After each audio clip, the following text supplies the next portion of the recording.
Welcome to Cook County Health's Total Health Talks, where we empower your journey to better health. I'm your host, Maggie McKay. As the days grow shorter and colder, many people notice changes in their mood and energy. Today, we're discussing seasonal affective disorder, often known as SAD, a form of depression that follows a seasonal pattern. Joining us is Dr. Carlos Quezada Gomez, Senior Behavioral Health Officer at Cook County Health. He is a psychologist with expertise in mood disorders and seasonal mental health. Thank you so much for being here, Dr. Gomez. Thank you for having me, Maggie. I'm really interested in this topic because I don't know that much about it, but I've heard of it through the years. So, for those unfamiliar, what exactly is seasonal affective disorder, referred to, as we said, as SAD, and how does it differ from just feeling a little down during the winter? First, I want to say thank you for inviting me to speak on this topic because it's personal, partly because, I experience seasonal affective disorder myself. So I'm going to be speaking not just from my personal experience, but also from, with a clinical background. Um, so with seasonal affective disorder is, you have symptoms similar to depression, clinical depression. So you're going to have, decreased energy, you're going to have lethargy, you might be sleeping too much, you might want to sleep a little bit more than normal. So a lot of those symptoms that we associate with depression. The difference, though, is that whereas with depression, the symptoms are usually there throughout the whole year. With seasonal affective disorder, it follows the season. So typically, you're going to have it in the winter months when there's a lot less sun, though it can happen also in summer. So when we're looking at it, we're going to be looking at patterns. When do these symptoms kind of show up? And if they show up at a particular time in the year and it's consistent over about 2 years, then we have a pretty good idea that it's going to be seasonal affective disorder. And what's happening in our brains or bodies when the seasons change that causes this shift in mood? It's really amazing. A lot of chemical changes are occurring in our brain. We're thinking, the weather's changing. We understand that we can see the leaves falling. It's getting colder. But a lot of stuff is also happening at the same time. All these things that we see, like the leaves falling, sometimes, the cold, those things are kind of like triggers for our mind. And it's saying all these changes are occurring. So we have chemicals in our brain called neurotransmitters. And what happens is these start changing. The levels of these neurotransmitters change. And sometimes those chemicals that give us a lot of energy, those kind of go down a little bit. And those chemicals that give us, that sense of, I'm kind of rested and a little kind of, going to chill out, those increase during this time because we have internal clocks. And those get activated as the days get shorter, we have less sunlight. So there's a lot going on in our bodies. Let's talk about where we live. Does that matter? Are there particular Oh my people or God. groups who seem more vulnerable to SAD? Absolutely. Where you live definitely matters. Um, in places where you have a shorter daytime, less light during the day, like we do in the winter here in Chicago, and usually, places like Seattle, the northern part of the United States, you're going to have less sunlight, shorter days during the winter, and that's when you're more likely to experience it.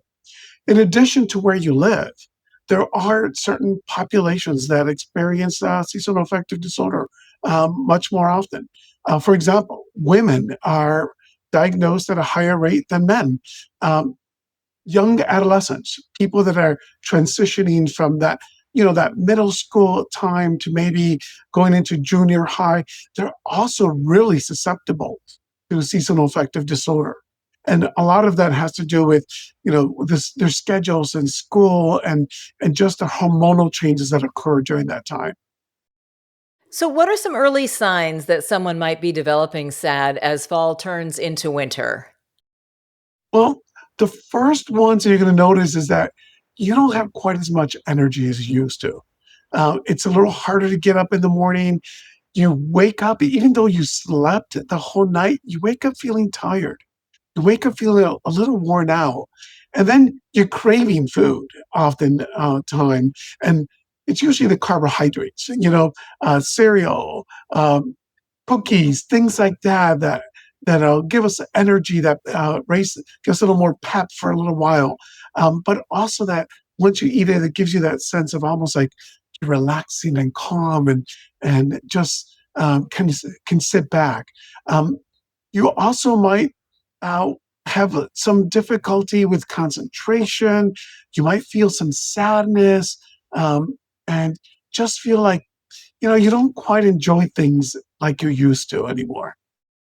Can these symptoms overlap with other forms of depression? And how do clinicians make that distinction? How do they know? Wow, absolutely. They definitely can overlap with other illnesses. So, for example, if you're an adolescent, you're more likely to experience irritability, and your sad can look like you're irritable, more like anxiety. And so you need to make sure that you can rule that out.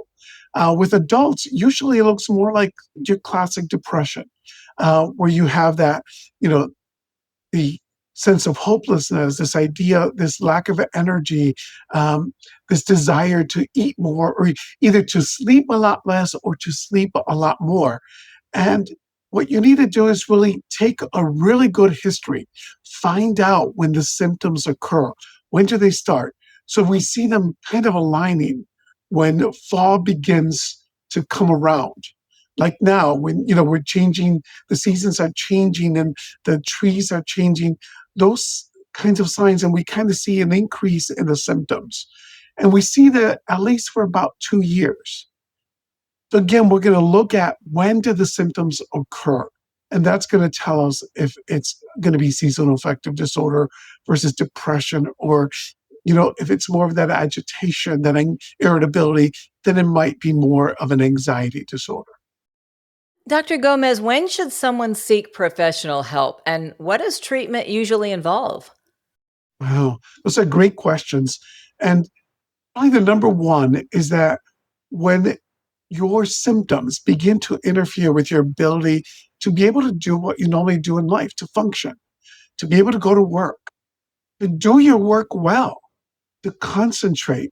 You don't want to be driving in the middle of a highway and all of a sudden you're not paying attention, you're not concentrating on traffic, and then you're prone to have an accident. So when the symptoms interfere with what you're doing day to day, that's when you definitely want to seek out help. The other one is if you experience feelings and thoughts about wanting to hurt yourself.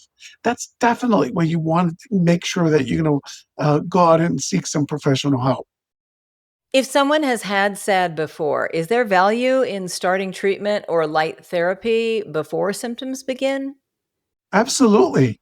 Um, it's like almost anything else. If we know something is going to occur, the sooner you can start preparing for it, doing these the treatments that we normally would do. So, like, you know, doing more exercise, spending more time outside in the sunlight, being more social, all these things that normally are going to counter the symptoms that we described earlier, you're going to want to do that. If you get on that runway, the longer the runway, the less serious the those symptoms are going to be. And then, of course, if you need to get treatment, then you're going to look at medications potentially, something called cognitive behavioral therapy that looks at the way we think, and then light therapy, which is a special machine that's going to um, imitate the light that we normally have, the daylight, and that's going to help reset our clocks, our internal clocks that we have, and to reduce some of these symptoms. Well, let's talk about what people can do right now as we move into late fall and winter. What are some practical steps to manage or prevent SAD? I know you mentioned exercise, which I always ramp it up during this time of year for this very reason. And I also think, tell me if this is helpful or not, to get up as early as you can so you have more sunlight. Absolutely, you're exactly right.